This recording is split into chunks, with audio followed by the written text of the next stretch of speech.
5 yoshida uning otasi vafot etdi. 16 yoshida maktabda majburan to'xtatdi. 18 yoshida u uylandi. Oradan 1 yil o'tib, qiz farzandli bo'ldi. 20 yoshida u muvaffaqiyatsizligi sababli ayoli u bilan ajrashdi.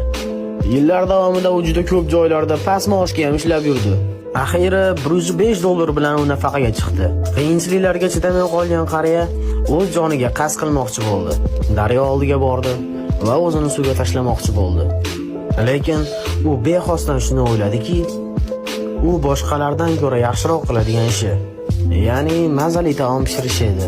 So'ngra $87 evaziga do'kondan tovuq sotib olib, uni o'z retsepti bo'yicha tayyorladi va o'z pishirgan taomini eshik-eshik yurib qo'shnilarga sotdi. Bu inson Harland Sanders edi, KFC asoschisi. Hech qachon kech bo'ldi deb o'ylamang, chunki tirik ekansiz, demak sizda eng katta shans bor.